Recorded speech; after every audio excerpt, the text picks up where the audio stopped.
والجماعة جماعة الحق والهدى والسنة هم السلفيون.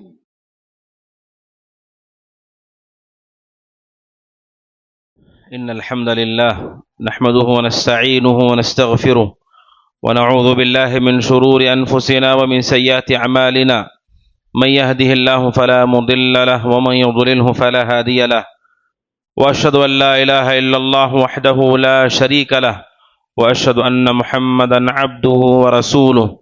يا أيها الذين آمنوا اتقوا الله حق تقاته ولا تموتن إلا وأنتم مسلمون.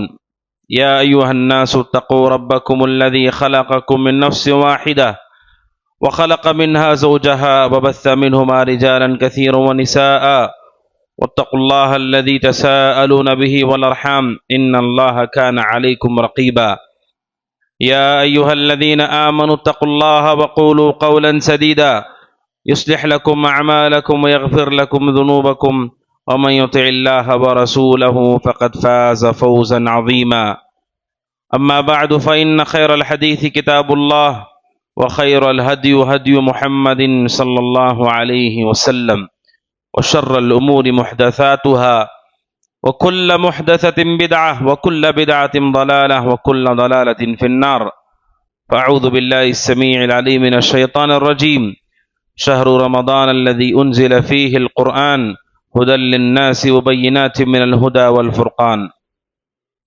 تمام قسم کی تعریف، توصیف، حمد و ثنا اللہ سبحانہ وتعالیٰ کی لائق و زیبا ہے، جس نے ہم سب کو اس کی عبادت اور توحید کے لیے پیدا کیا، اور رسول اکرم صلی اللہ علیہ وسلم پر درود و سلام نازل ہو، صلوات اللہ وسلامہ وبرکاتہ علیہ۔ معزز حاضرین جمعہ، یہ اللہ سبحانہ وتعالیٰ کا فضل و کرم ہے کہ اللہ سبحانہ وتعالیٰ نے اپنے بندوں کے لیے نیکیوں کے کچھ خاص موسم طے کیے ہیں۔ ویسے ہر دن انسان کے لیے نیکی کا موقع ہی ہے، نیکی کا موسم ہی ہے۔ اللہ سبحانہ وتعالیٰ نے جو عبادتیں ہمیں کرنے کا حکم دیا ہے، وہ عبادتیں کسی زمان اور مکان کے ساتھ خاص نہیں ہیں۔ ہر آدمی اپنی اپنی جگہ جہاں بھی وہ ہے اللہ کی عبادت کر سکتا ہے، لیکن یہ اللہ کا کرم ہے کہ اس نے کچھ موسم بھی بنائے ہیں، کچھ جگہوں کی تخصیص بھی کی ہے، جن سے مومن اپنی نیکیوں کو خوب بڑھا لے سکتا ہے، اپنی آخرت کا سامان تیار کر سکتا ہے۔ اللہ نے کچھ چیزوں کو کچھ پر فضیلت دی ہے، کچھ زمانے کو کچھ زمانے پر فوقیت دی ہے، کچھ جگہوں کو کچھ جگہوں پر اللہ نے ترجیح دی ہے۔ یہ مومنوں کے لیے، مومنات کے لیے، مرد اور عورتوں کے لیے بڑی آسانی ہے، اور اللہ تبارک و تعالیٰ کا کرم ہے۔ ہم اپنے شہر میں ہوتے ہیں، اللہ کی عبادت کرتے ہیں، اس پر ہمیں نیکیاں ملتی ہیں۔ اگر اللہ کسی کو توفیق دے اور وہ مسجد حرام پہنچتا ہے، یہ وہ جگہ ہے جس کے بارے میں رسول اکرم صلی اللہ علیہ وسلم نے فرمایا کہ اس میں ایک نماز انسان کے لیے 1,00,000 نمازوں سے بہتر ہے۔ اللہ سبحانہ وتعالیٰ نے اس جگہ کو فضیلت دی ہے۔ جانے والا شخص اپنے دامن کو نیکیوں سے بھر لیتا ہے۔ اسی طرح اللہ نے کچھ زمانوں کو کچھ پر فوقیت دی ہے، انہی میں سے رمضان کا آنے والا مہینہ ہے جس کے ہم بالکل قریب ہیں۔ اللہ سبحانہ وتعالیٰ صحت اور ایمان اور عافیت کے ساتھ ہمیں اس میں داخل فرمائے، اور اللہ تعالیٰ اس رمضان سے ہم کو فائدہ پہنچائے کہ یہ رمضان کا مہینہ بھی نیکیوں کے کمانے کا مہینہ ہے، غنیمت کا مہینہ ہے۔ اس موسم کو اللہ سبحانہ وتعالیٰ نے وہ خصوصیتیں عطا کی ہیں جو دیگر مہینوں کے پاس نہیں ہیں۔ اس رمضان کی بہت ساری خصوصیتیں ہیں، فضیلتیں ہیں، جن خصوصیتوں اور فضیلتوں کو جاننے کا مقصد یہ ہے کہ مومن اس سے فائدہ اٹھائے۔ مجرد صرف سننا کہ اس میں کیا فوائد ہیں، کیا خصائص ہیں، یہ ہمارے لیے مفید کیسے ہوگا اگر ہم نے اس سے فائدہ نہیں اٹھایا۔ کوئی آدمی اگر مکہ مکرمہ جائے اور اس کی روش ایسے ہی ہے جیسے وہ اپنے شہر میں ہے، تو جانے کا کوئی فائدہ اسے حاصل نہیں ہوگا۔ رمضان کا مہینہ بھی آئے اور رمضان کی خوبیوں کا ہمیں علم ہو، لیکن ہمیں یہ نہیں معلوم کہ خوبیاں بتائی اس لیے جا رہی تاکہ ہم خوب اس میں نیکیاں کما سکیں، تو رمضان کا آنا ہمارے لیے کیا فائدہ مند ہوگا۔ ہر مومن کو چاہیے کہ رمضان کی خوبیوں کو جانے، فضیلتوں کو جانے، خصوصیتوں کو جانے، تاکہ وہ نیکیوں کو غنیمت جانے اور نیکیوں کو اللہ سبحانہ و تعالیٰ کے تقرب کے لیے حاصل کرے۔ رمضان کی فضیلتوں میں سب سے بڑی فضیلت، سب سے پہلی فضیلت یہ ہے کہ یہی وہ ماہ مبارک ہے، یہی وہ ماہ ہے جس میں اللہ سبحانہ و تعالیٰ نے قرآن کریم کو نازل کیا ہے۔ قرآن کریم یہ اللہ سبحانہ و تعالیٰ کی بات ہے، اللہ تبارک و تعالیٰ کا کلام ہے، اور یہ ایسی کتاب ہے جو کتاب کی قیامت تک کے لیے انسانوں کے لیے ہدایت اور رہنما کتاب ہے، اور ایسی کتاب ہے جو کتاب کے زندہ معجزہ ہے اور قیامت تک اسلام کی سچائی کو بیان کرنے والی کتاب ہے۔ جس کتاب میں اللہ سبحانہ و تعالیٰ نے دنیا اور آخرت کی ساری کامیابیاں رکھی ہیں، اس عظیم کتاب کو اللہ تبارک و تعالیٰ نے نازل فرمانے کے لیے اسی مہینے کا انتخاب کیا۔ تو آپ سوچئے کہ کتنا اہم اور کتنا عظیم یہ مہینہ ہے رمضان کا، کہ اللہ نے اس کتاب کو، قرآن کریم کو، جو قیامت تک کے لوگوں کے لیے ہدایت ہے، شفا ہے، برکت ہے، اس کتاب کو نازل کرنے کے لیے اللہ نے اس ماہ کا انتخاب کیا۔ قرآن کریم کہتا ہے شہر رمضان الذی انزل فیہ القرآن، یہ وہ مہینہ ہے رمضان کا کہ جس میں ہم نے قرآن کو نازل کیا ہے، ھدی للناس، جس میں لوگوں کے لیے ہدایت ہے، وبینات من الہدی والفرقان، اور جس قرآن میں ہدایت کی واضح نشانیاں ہیں، جو حق و باطل میں فرق کرنے والی کتاب ہے۔ اتنی ساری خوبیاں اللہ بیان کرتا ہے، اور اس کے نزول کے لیے اللہ نے اس ماہ کا انتخاب کیا ہے۔ اور اللہ تبارک و تعالیٰ کا کوئی کام عبث اور بیکار نہیں ہے، وہ بہت حکمت والا اور علم والا ہے، اس نے اس ماہ مبارک کا انتخاب کیا۔ اور جب یہ ماہ مبارک آتا، رمضان کا مہینہ آتا ہے، رسول اکرم صلی اللہ علیہ وسلم نے فرمایا کہ جب رمضان کا مہینہ آتا ہے فتحت ابواب الجنہ، اللہ کے حکم سے جنت کے دروازوں کو کھول دیا جاتا ہے، اور اللہ کے حکم سے غلقت ابواب النار، جہنم کے دروازوں کو بند کر دیا جاتا ہے، وصفدت الشیاطین، اور سرکش شیطانوں کو اللہ کے حکم سے جکڑ دیا جاتا ہے، قید میں ڈال دیا جاتا ہے۔ اللہ کے نبی علیہ الصلوۃ والسلام نے تین بڑی خوبیاں اس مہینے کی بیان کی کہ اللہ تبارک و تعالیٰ جنت کے دروازوں کو کھول دیتا ہے۔ اس کا مطلب یہ ہے کہ وہ سال کے عام دیگر مہینوں میں کھلے ہوئے نہیں ہیں، لیکن رمضان میں انہیں کھول دیا جاتا ہے۔ اب سوچو کتنا خصوصیت ہے اس میں، کتنی خصوصیت ہے اس ماہ کی کہ اللہ جنت کے دروازوں کو کھول دیتا ہے، کیونکہ اتنے اعمال ہیں اس میں جن کے ذریعے سے انسان جنت کا سفر طے کر سکتا ہے۔ جنت کے دروازوں کو کھول دیا جاتا ہے، جب تک رمضان باقی ہے جنت کے دروازے کھلے ہوئے۔ اور آپ نے کہا غلقت ابواب النار، اور جہنم کے دروازوں کو بند کر دیا جاتا ہے، یعنی اس ماہ میں خاص طور پر جہنم کے دروازوں کو بند کیا جاتا ہے کہ اس میں نیکی کرنے والوں کے لیے آسانی ہے، اور گناہ کرنے والوں کے لیے گناہ کے راستے کو مشکل کیا گیا ہے، اور گناہ کو چھوڑنا اس مہینے میں زیادہ آسان ہے، جس کی تفصیل آگے آئے گی۔ اللہ نے جہنم کے دروازوں کو بند کر دیا، جب رمضان آتا ہے جہنم کے دروازوں کو بند کر دیا جاتا ہے۔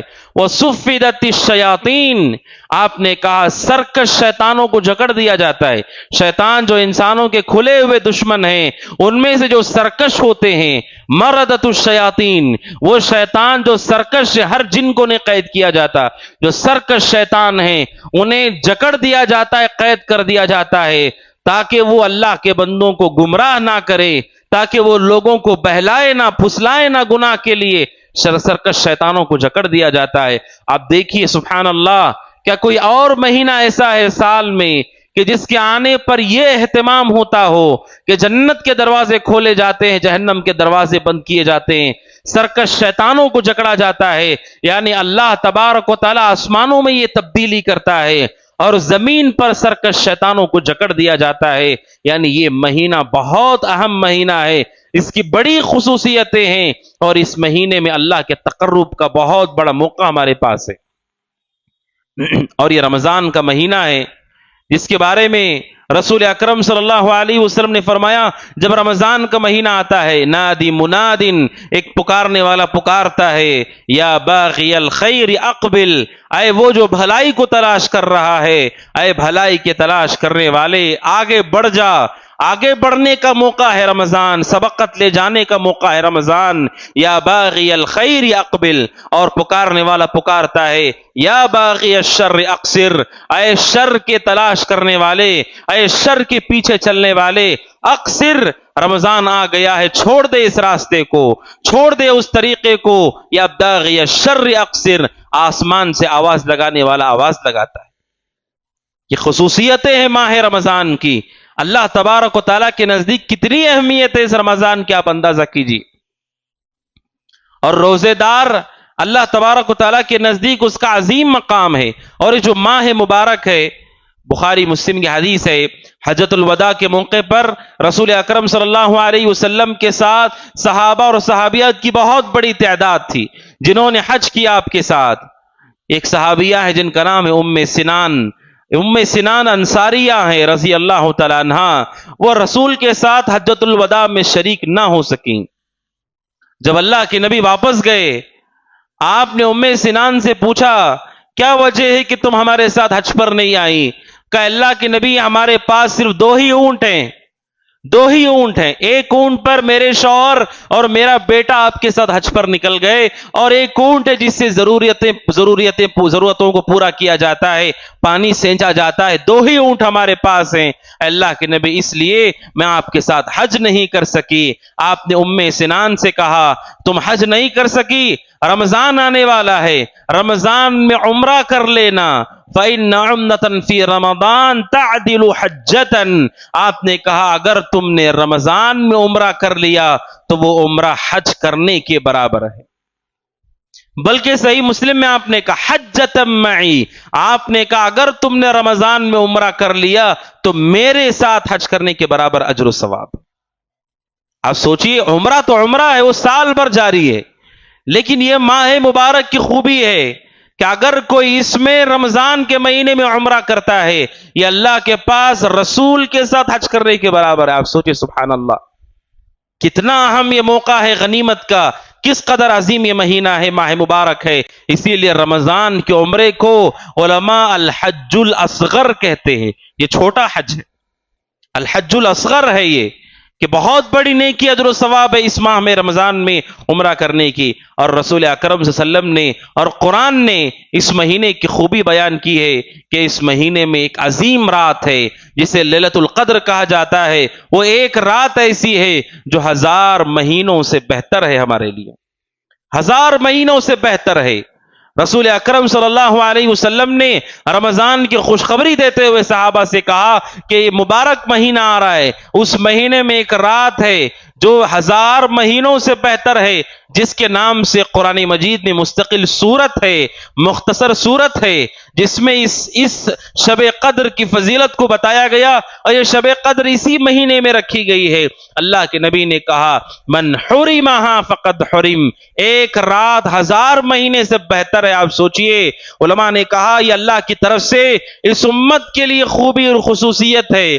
پچھلی امتوں کو لمبی عمریں ملی، لمبا موقع تھا ان کے پاس عمل کرنے کا اور نیکی کرنے کا، اور اس امت کا معاملہ کیا ہے؟ اللہ کے نبی نے کہا اعمار امتی ما بین 60 الی 70، آپ نے کہا میری امت کے لوگوں کی عمر 60 سے 70 سال کے درمیان ہے۔ آپ نے کہا وقلیل من یجوز ذلک، آپ نے کہا تھوڑے لوگ ہوں گے جو 70 کو بھی پار کر کے آگے جائیں گے۔ اس امت کی عمریں بہت مختصر ہیں، 100 سال کے اندر اندر پوری نسل کو اللہ تباہ کر دیتا ہے، پوری نسل کو ختم کر کے دوسری نسل کو لے آتا ہے۔ آج سے 100 سال پہلے جو لوگ اس زمین پر تھے، کیا آج ان میں سے کوئی ہمارے درمیان ہے؟ بہت چند لوگ آپ کو ملیں گے، اور وہ بھی اس حالت میں نہیں ہوتے کہ ہم انسانوں کی طرح وہ زندگی گزار سکیں۔ 100 سال کا عرصہ ہوتا ہے، یہ مصیبتیں، یہ خوشیاں، یہ آسانی، یہ تنگی، یہ سب کچھ 100 سال کے اندر اندر سب ختم ہو جائے گا۔ اللہ نے اس مدت میں نیکی کمانے کا موقع رکھا ہے، ماہ رمضان، اور اس میں بھی لیلۃ القدر ایک مہینے کے اندر، اور اس کے آخری عشرے میں ایک رات رکھی گئی ہے۔ اگر کوئی اس رات کو پا لیتا ہے، اللہ کے نبی علیہ الصلوۃ والسلام نے کہا 1000 مہینوں سے بہتر ہے، اور قرآن بھی کہتا ہے کہ وہ 1000 ماہ سے بہتر ہے، یعنی 80 پر 3 سال سے زائد عبادت کرنے سے بہتر ہے، بہتر ہے ہمارے لیے۔ آپ سوچئے، اس امت میں نیکیوں میں آگے بڑھنے کے لیے اللہ نے کتنا اچھا راستہ رکھا ہے۔ اللہ کے نبی نے آخر میں کہا من حرمہا فقد حرم، اگر کوئی آدمی اس رات کو چھوڑ دے وہ بڑا محروم انسان، بہت محروم انسان ہے۔ اللہ کے نبی نے کہا فقد حرم، وہ محروم ہے، بہت بڑا خیر اس نے چھوڑ دیا۔ ایک رات جو 1000 مہینوں سے بہتر ہے، اسی ماہ میں ہے، اسی ماہ رمضان میں اتنی ساری خوبیاں اور خصوصیتیں ہیں جو اللہ نے اس رمضان کے مہینے کو دی ہیں۔ اسی لیے رسول اکرم صلی اللہ علیہ وسلم کے زمانے میں ایک واقعہ پیش آیا، سنن ابن ماجہ کی روایت ہے، طلحہ بن عبید اللہ رضی اللہ تعالیٰ عنہ کہتے ہیں رسول کے زمانے میں 2 لوگ مسلمان ہوئے، ان میں سے ایک ایسے تھے جو بہت زیادہ عبادت کرتے تھے، عبادت میں بہت محنت کرتے تھے، اجتہاد کرتے تھے۔ ہوا ایسا کہ جو بہت محنتی شخص تھے ایک عرصے کے بعد کسی جنگ میں وہ شہید ہو گئے، اور ان کے ساتھ جو مسلمان ہوئے تھے وہ ان کے بعد 1 سال کے بعد فوت ہوئے، اور شہید نہیں ہوئے، ان کی طبعی موت ہوئی، شہادت ان کو نہیں ملی۔ طلحہ بن عبید اللہ رضی اللہ تعالیٰ عنہ کہتے ہیں کہ میں نے خواب میں دیکھا، سنن ابن ماجہ کی روایت ہے کہ میں جنت کے دروازے کے پاس ہوں، اس سے باہر آنے والا باہر آتا ہے، اور باہر آ کر کے وہ آدمی جو بعد میں فوت ہوئے 1 سال کے بعد، جو بہت زیادہ عبادت نہیں کرتے تھے، اتنا محنت نہیں کرتے تھے عبادتوں میں، اس سے آنے والے نے کہا آؤ جنت میں داخل ہو جاؤ، وہ شخص جنت میں داخل ہو گئے۔ پھر اس سے آنے والا ایک آدمی باہر آیا، اور آ کر کے اس نے اس آدمی سے کہا جو شہید ہوئے تھے اور بہت عبادت کرتے تھے، محنت کرتے تھے، ان سے کہا آؤ جنت میں داخل ہو جاؤ، وہ بھی داخل ہو گئے۔ طلحہ بن عبید اللہ کہتے ہیں آنے والا میرے پاس آیا اور اس نے آ کر کے کہا ابھی تمہارا وقت نہیں ہوا ہے، کہتے ہیں جب میں جاگا اور میں نے خواب کو بیان کیا، صحابہ نے بڑا تعجب کیا۔ تعجب کیوں کیا؟ 2 لوگ ایک ساتھ مسلمان ہوئے، ان میں سے ایک آدمی زیادہ محنت کرتا تھا عبادت میں اور شہادت اس کو ملی، لیکن جب جنت میں داخلے کی باری آئی تو فرشتے نے سب سے پہلے اس کو بلایا جو 1 سال کے بعد فوت ہوا اور طبعی موت ہوئی ان کی۔ اللہ کے نبی علیہ الصلوۃ والسلام کے صحابہ کو تعجب ہوا۔ خواب کے سلسلے میں ہمارا موقف کیا ہے؟ ہمارے نزدیک خواب شرعی حجت اور دلیل کبھی نہیں ہے، خواب سے کوئی شرعی مسئلہ ثابت نہیں ہوتا ہے، دین پورا ہو چکا ہے۔ اگر کوئی خواب کا حوالہ دے کر ایسا کام کرنے کے لیے کہے جو کتاب و سنت میں نہیں ہے وہ باطل ہے، اس کی طرف کوئی توجہ نہیں دی جائے گی۔ اور وہیں خواب کے سلسلے میں رسول اکرم صلی اللہ علیہ وسلم نے فرمایا خواب 3 طرح کے ہوتے ہیں، ایک وہ جو اللہ کی طرف سے ہوتا ہے، اچھے خواب ہوتے ہیں، اللہ کی طرف سے ہوتے ہیں، خوشخبریاں ہوتی ہیں اس میں بسا اوقات، اور دوسرا کہا شیطان کی طرف سے، انسان ڈر جاتا ہے، گھبرا جاتا ہے، پریشان ہو جاتا ہے، اور تیسرا اللہ کے نبی نے کہا ہمارے اپنے نفس کے خیالات ہیں، جو سوچ کر سوتے ہیں وہی خواب میں بھی دکھتا ہے۔ یہ خواب 3 طرح کے ہوتے ہیں، ان میں سے ایک وہ خواب ہے جو اللہ تبارک و تعالیٰ کی طرف سے ہوتے ہیں کہ جس سے مومن کو بڑی خوشی اور مسرت ہوتی ہے، ایسی چیزیں وہ خواب میں دیکھتا ہے کہ اسے اچھا لگتا ہے۔ اللہ کے نبی نے کہا یہ اللہ کی طرف سے ہوتے خواب، مبشرات جسے کہا جاتا ہے۔ رسول اکرم صلی اللہ علیہ وسلم کے صحابی نے ان 2 لوگوں کے بارے میں دیکھا اور ان دونوں کو دیکھا کہ وہ جنت میں گئے لیکن شہید بعد میں گئے، اور فطری موت جن کی ہوئی وہ پہلے جنت میں گئے۔ صحابہ نے تعجب کیا، جب رسول کو یہ بات پہنچی اللہ کے نبی نے کہا تم کیوں تعجب کرتے ہو؟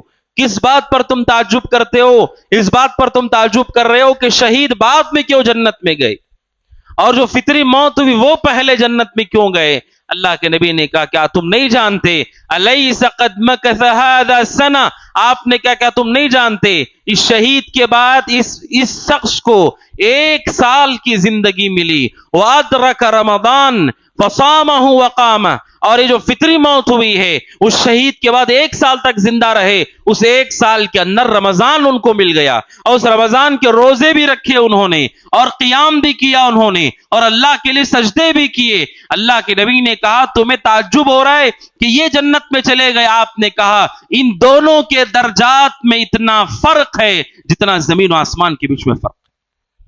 1 سال کی مزید زندگی ایک مزید رمضان اتنا فرق کر دیتا ہے اعمال میں. آپ نے کہا جنت میں پہلے اور بعد کی بات نہیں ہے، شہید اور ان کے درمیان اتنا فاصلہ ہے. یہ آدمی اتنے اونچے درجے میں ہے کہ اس درجے اور اس نیچے درجے کے لیے آپ نے کہا جس طرح زمین و آسمان میں فرق ہے. اس کا مطلب یہ ہے رمضان کا پانا یہ بہت بڑی غنیمت ہے، بہت بڑی غنیمت ہے. یہ شہید ہونے والا شخص بھی ایک سال کسی نے اس سے زائد رمضان کو پایا تو اب سوچی کتنا بڑا درجہ ان کو حاصل ہو گیا. تو یہ بہت بڑی نعمت ہے، رمضان کو پا لینا. مومن کو چاہیے کہ اس نعمت کی قدر کرے. اور وہیں پر اس رمضان کی فضیلت یہ ہے، رسول اکرم صلی اللہ علیہ وسلم نے فرمایا من صام رمضان ایمانا واحتسابا غفر له ما تقدم من ذنبه. اور آپ نے کہا من قام رمضان ایمانا واحتسابا غفر له ما تقدم من ذنبه. آپ نے کہا جو رمضان میں روزے رکھتا ہے ایمان کے ساتھ اجر و ثواب کی نیت کرتے ہوئے، اور رمضان میں قیام کرتا ہے ایمان اور اجر و ثواب کی نیت کرتے ہوئے، غفر له ما تقدم من ذنبه، اللہ اس کے پچھلے گناہوں کو معاف کرتا ہے.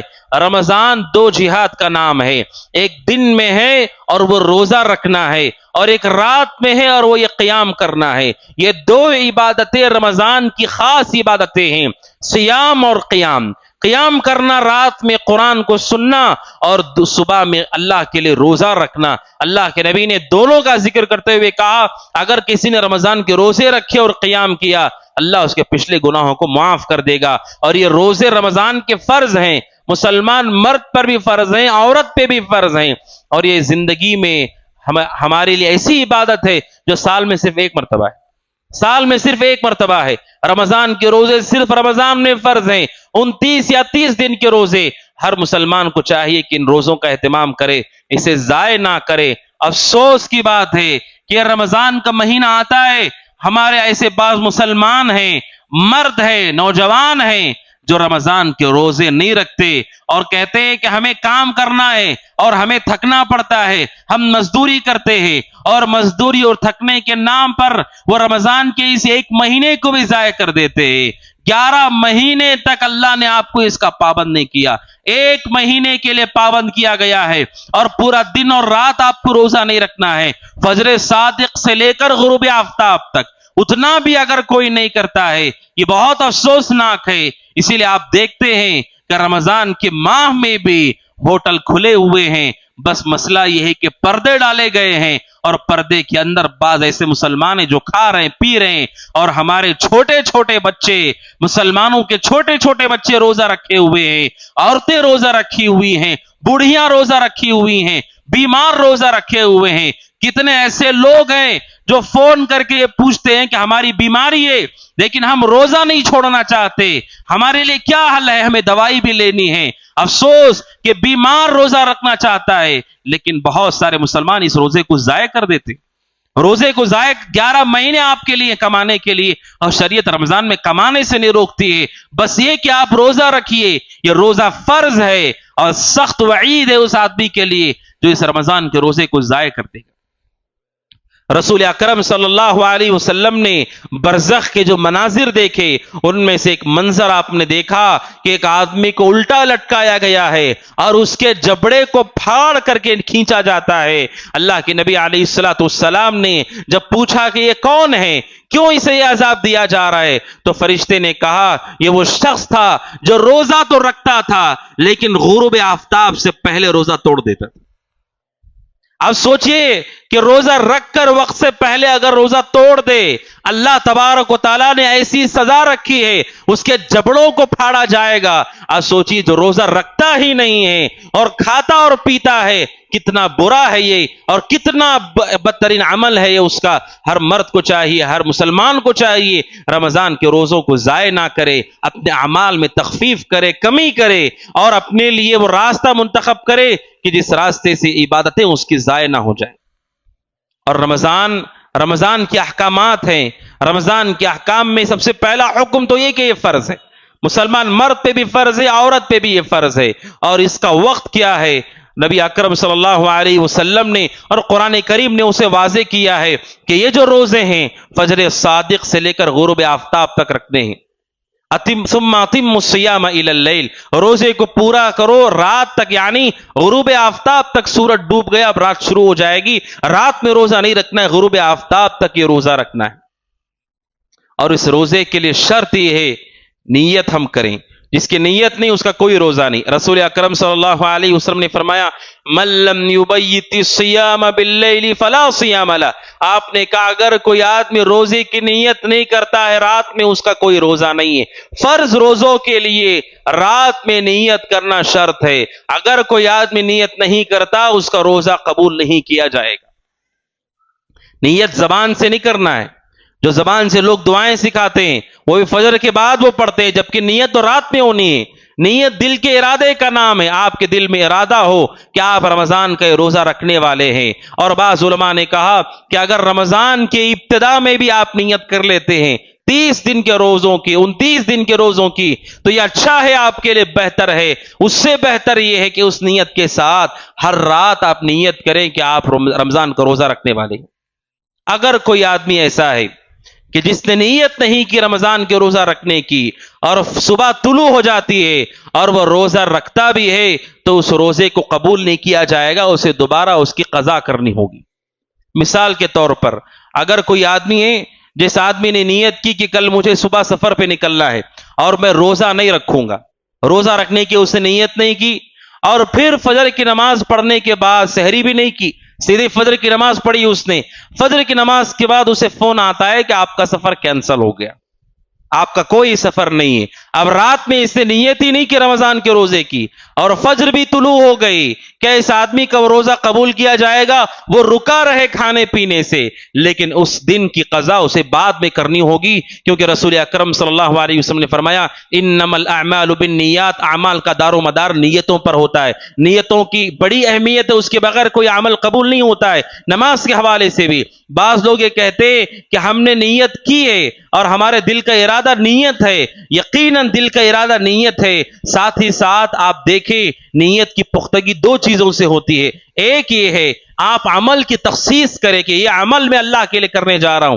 اور دوسرا یہ کہ اس عمل کا مقصد اللہ کو راضی کرنا ہے۔ ان دو چیزوں سے انسان کی نیت پختہ ہوتی ہے۔ مثال کے طور پر اگر کوئی آدمی ہے 2-3 نمازیں اس کے اوپر رہ گئی ہیں، ظہر عصر مغرب کی نماز رہ گئی ہے، اب وہ مسجد میں آتا ہے اور مسجد میں آ کر کے رکعت باندھتا ہے اور اس کی نیت ہی نہیں ہے، اسے نہیں معلوم کہ میں کون سی نماز پڑھ رہا ہوں، کوئی نماز قبول نہیں ہوگی اس کی، کوئی نماز قبول نہیں ہوگی اس کی۔ آپ اگر نیت کر رہے ہیں تو تعیین کیجئے کہ کون سی عبادت آپ کر رہے ہیں۔ ظہر عصر آپ کی چھوٹ گئی ہے تو پہلے ظہر پڑھ رہے ہیں یا پہلے عصر پڑھ رہے ہیں، کون سی نماز پڑھ رہے ہیں؟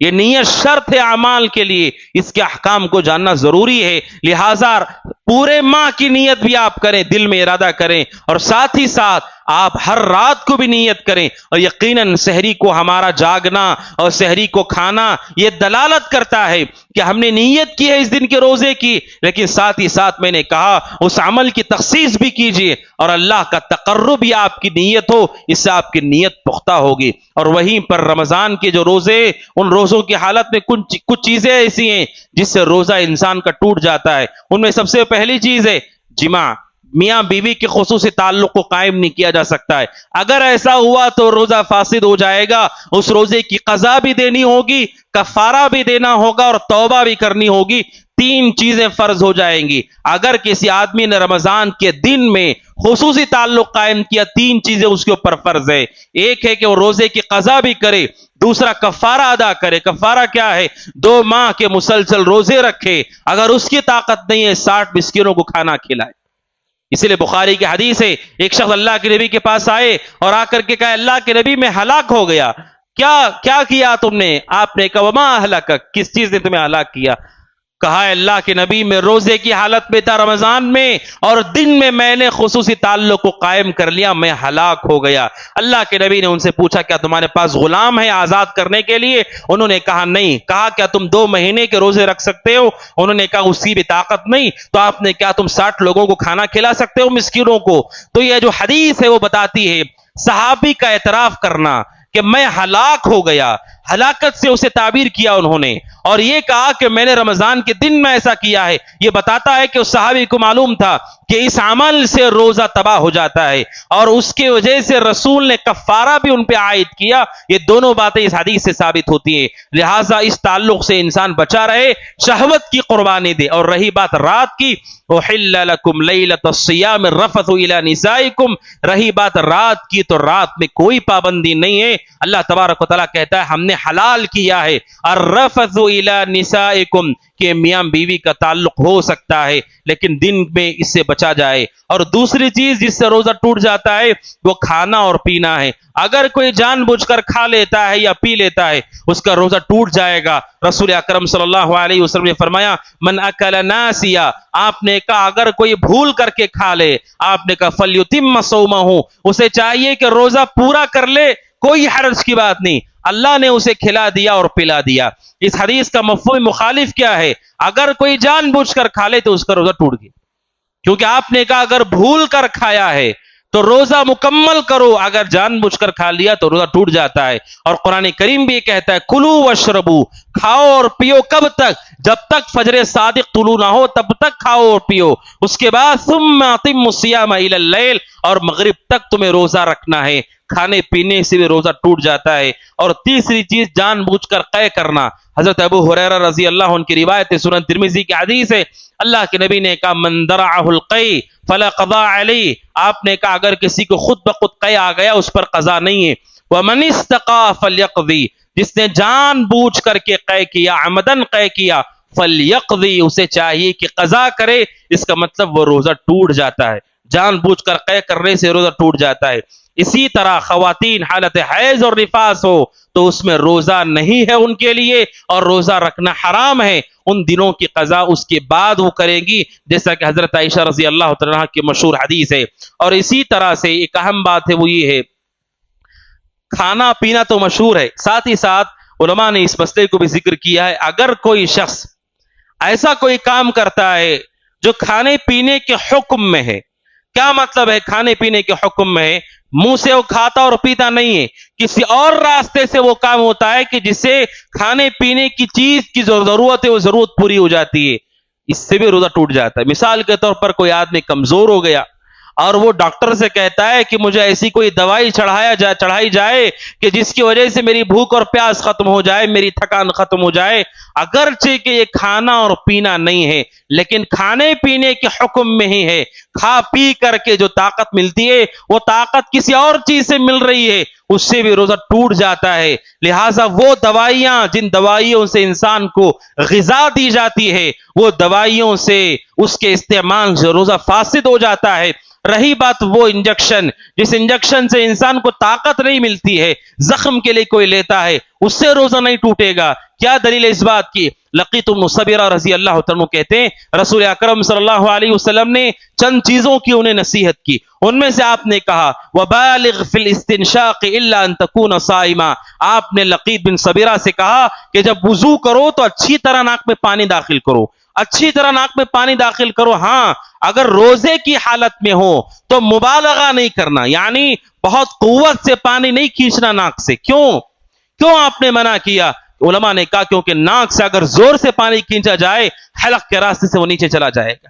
اس حدیث سے کیا ثابت ہوتا ہے؟ ایک تو یہ ثابت ہوتا ہے کہ حالت صیام میں مبالغہ نہیں کرنا چاہیے ناک میں پانی کھینچتے ہوئے، چڑھاتے ہوئے۔ اور دوسرا مسئلہ جو ثابت ہوتا ہے وہ یہ کہ کھانے پینے کے علاوہ، کھانے پینے کا جو معتاد راستہ ہے وہ منہ ہے، اس کے علاوہ بھی اگر کوئی ایسا راستہ ہے جس سے انسان کے معدے کو طاقت پہنچتی ہو، اس سے بھی روزہ انسان کا ٹوٹ جائے گا، کیونکہ رسول نے کہا ناک میں پانی مبالغے سے نہ چڑھاؤ اگر تم روزے کی حالت میں ہو، جبکہ ناک سے کوئی کھاتا اور پیتا نہیں ہے تب بھی رسول نے منع کر دیا۔ اس سے علماء نے کہا کوئی اور منفذ ہو جس سے انسان کے معدے کو طاقت پہنچتی ہو، کھانے پینے کے حکم میں اگر وہ ہو تو یہ درست نہیں ہے، لہٰذا اس کا بھی خاص خیال کیا جائے۔ اور اسی طرح حالت سیام نے خاص بات ہے وہ یہ ہے، حالت سیام میں انسان گناہ سے بچا رہے، گناہ محرمات سے بچا رہے، فریضے کو ضائع کرنا یا حرام کا ارتکاب کرنا، اس سے انسان کا روزہ ناپسندیدہ ہو جاتا ہے۔ کیا مطلب ہے؟ روزہ تو پورا ہوگا لیکن کوئی ثواب اس پر نہیں۔ رسول اکرم صلی اللہ علیہ وسلم نے فرمایا بعض روزے دار ایسے ہیں جنہیں بھوک اور پیاس کے سوا کچھ نہیں ملتا ہے، کچھ انہیں حاصل نہیں ہوتا ہے. روزہ تو ہے، وہ نام کے لیے روزہ ہے وہ، لیکن اصل روزہ کیا ہے کہ انسان عبادت کرے اور حرام چیزوں سے بچا رہے. اس لیے بخاری کی حدیث اللہ کے نبی نے کہا من لم يدع قول الزور والعمل به، آپ نے کہا اگر کوئی روزے کی حالت میں جھوٹ نہیں چھوڑتا ہے، گناہ پر عمل نہیں چھوڑتا ہے، آپ نے کہا فلیس للہ حاجہ ان يدع طعامه وشرابه له، اللہ کو اس کی بھوکے اور پیاسے رہنے کی کوئی ضرورت نہیں. آپ کسی عالم کے پاس آ کے پوچھیں کہ میں نے کچھ کھایا نہیں پیا نہیں، یہ سارے کام میں نے نہیں کیے لیکن گناہ اس نے کیے ہیں. کسی عالم سے پوچھیں میرے روزے کا کیا حکم ہے، وہ کہے گا کہ روزہ تو آپ کا صحیح ہے لیکن اللہ کے پاس کوئی اجر اس پر نہیں ہے، کیونکہ روزہ بھوک اور پیاس کا نام نہیں ہے، روزہ عبادت کا نام ہے، محرمات سے دور رہنے کا نام ہے. اسی لیے علماء نے کہا اگر کوئی آدمی ایسا ہے جو کسی ریگستان میں بھٹک جائے، یا ایسا فقیر ہے جس کے پاس کھانے کے لیے کچھ نہیں ہے اور دن بھر وہ تلاش کرتا ہے کھانے اور پینے کے لیے، اسے کچھ بھی نہیں ملتا ہے، یہاں تک کہ رات ہو جاتی ہے، کیا وہ روزے دار ہے اللہ کے پاس؟ وہ روزے دار نہیں ہے، وہ روزی کو تلاش تو کر رہا ہے لیکن روزے دار نہیں، اگرچہ کہ پورا دن کچھ نہ کھائے کچھ نہ پیے. کیا پتا چلتا ہے بھوک اور پیاس اللہ کو اس کی کوئی حاجت نہیں ہے. قربانی کرتے ہیں، قربانی کا خون اور گوشت اللہ تک نہیں جاتا ہے، بھوک اور پیاس سے اللہ بے نیاز ہے. روزے کا اصل مقصود تقوی ہے کہ اگر کوئی آدمی حالت سیام میں فرائض کو ضائع کر دے، فرض نماز کو ضائع کر دے یا گالی گلوچ کرے یا گناہ کا کام کرے، اس کا روزہ اس سے متاثر ہو جاتا ہے. بسا اوقات کسی انڈے کو آپ دیکھتے ہیں اوپر سے تو وہ صحیح سالم ہے، کچھ نہیں ہے اس کے اوپر، جب آپ اسے توڑ کر دیکھتے اندر وہ فاسد ہے، اندر وہ فاسد ہے. آپ خرید لیں گے اس کو لیکن جب آپ توڑیں گے تو اندر سے فاسد ہے. اسی لیے علماء نے کہا بسا اوقات انسان کا روزہ فقہی اعتبار سے صحیح ہے کہ فتویٰ دیا جائے گا کہ روزہ اس کا نہیں ٹوٹا ہے، لیکن اصل میں کوئی روزہ ہے ہی نہیں اس کا، وہ بھوک اور پیاس ہے اس کی بس. اسی لیے بعض ایسے لوگ ہیں جو روزہ تو رکھتے ہیں روزے کے نام پر لیکن کوئی عبادت نہیں، کوئی عمل صالح نہیں، اس روزے کا کوئی ثواب نہیں ہے، روزے کا مقصد انہوں نے نہیں سمجھا. لہٰذا رمضان کا روزہ ہم رکھیں، اس کا مقصد یہ ہے ہم اللہ کا تقوی اختیار کریں، عبادت کریں. جب روزوں کو فرض کیا گیا ہے اور رات میں قیام ہم کرتے ہیں جو کہ نفل عبادت ہے، تو فرض کو ہم کیسے ضائع کر سکتے ہیں؟ یہ ہونے والی بہت بڑی غلطی ہے. لہٰذا روزے کی فکر ہمیں کرنا چاہیے. اور وہیں پر روزے کے سلسلے میں ایک اہم بات ہے، وہ یہ ہے کہ روزے کی حالت میں کچھ خصوصی حالتیں ہیں جن کا شریعت نے خیال کیا ہے، اور یہ شریعت کی بڑی خوبصورتی ہے. انسان ہمیشہ سفر میں نہیں ہوتا ہے، انسان عام طور پر ہمیشہ بیمار نہیں ہوتا ہے، عورت عام طور پر حاملہ یا مرضعہ نہیں ہوتی ہے. یہ کچھ خصوصی حالتیں جو زندگی میں طاری ہوتی ہیں. انسان اپنے شہر میں ہوتا ہے، کبھی کبھی سفر پہ جاتا ہے، انسان صحت مند ہوتا ہے، کبھی کبھی بیمار ہوتا ہے، عورت کبھی حاملہ ہے، کبھی دودھ پلانے والی ہے. شریعت نے ان کا خیال کیا ہے. قرآن کریم کہتا ہے یہ خصوصی حالتیں اگر طاری ہیں جو کہ سفر میں مشقت ہوتی ہے، بیماری میں مشقت ہوتی ہے، حمل میں مشقت ہوتی ہے، دودھ پلانے میں عورت کے لیے مشقت ہے، اللہ تبارک و تعالی نے آسانی رکھی ہے. یہ خصوصی ایام ہیں کہ آپ کو چھوٹ دی جاتی ہے کہ اگر کسی کے لیے مشکل ہے تو وہ چھوڑ دے روزے کو، بعد میں قضا کرے. فمن کان منکم مریضا او علی سفر، قرآن کہتا ہے تم میں اگر کوئی بیمار ہے یا سفر کی حالت میں فعدۃ من ایام اخر، فرض روزہ چھوڑ سکتا ہے، بعد میں قضا کرے. اسی طرح حاملہ اور مرضعہ کا مسئلہ ہے، اور اسی طرح سے وہ بیمار جو مستقل بیمار ہیں اور ایسی ان کی بیماری ہے کہ جو ان کے ساتھ لگی ہوئی ہے اور اللہ ماشاء اللہ اس سے شفایاب لوگ عام طور پر نہیں ہوتے ہیں، وہ بیماری جو انسان کو تھکا دیتی ہے، کمزور کر دیتی ہے، نڈھال کر دیتی ہے، ایسے بیمار، اور اسی طرح وہ بوڑھے شخص جو اتنے بوڑھے ہو چکے ہیں کہ روزہ رکھنے کی طاقت نہیں ہے، ایسے لوگوں کے لیے شریعت نے ایک اور آسانی کی ہے، وہ یہ چونکہ قضا وہ بعد میں نہیں کر سکتے، اتنا بوڑھا شخص ہے اب دوبارہ طاقت لوٹے گی نہیں کہ وہ روزہ رکھے پورے مہینے کی، اور اسی طرح کوئی ایسا مرض ہے کہ زندگی بھر کے لگ گیا، اللہ تعالی ہم سب کی حفاظت کرے، ایسے لوگوں کے لیے آسانی ہے کہ روزہ چھوڑ دیں اور ہر روزے کے بدلے ایک مسکین کو کھانا کھلا دیں. ایک مسکین کو کھانا کھلا دے. آپ ایک مسکین کو کھانا کھلا دیں گے وہ کافی ہو جائے گا. یہ شریعت کی آسانی میں سے اللہ تبارک و تعالیٰ کہتا ہے یرید اللہ بکم اليسر ولا یرید بکم العسر. اللہ تمہارے ساتھ آسانی چاہتا ہے, اللہ تمہارے ساتھ مشکل نہیں چاہتا ہے. اللہ تبارک و تعالیٰ سے دعا کہ اللہ تعالیٰ ہم سب کو رمضان میں صحت عافیت اور ایمان کے ساتھ داخل فرمائے, اور اللہ تعالیٰ اس رمضان کو ہماری زندگیوں کی تبدیلی والا بنائے, اور اللہ تبارک و تعالیٰ اس رمضان سے ہمیں فائدہ اٹھانے کی توفیق دے, اور اللہ تعالیٰ اسی طرح بار بار رمضان کی بہاریں ہماری زندگیوں میں ہمیں دکھائے. اللہ تعالیٰ ہماری حیات میں ہمارے اعمال میں برکت دے.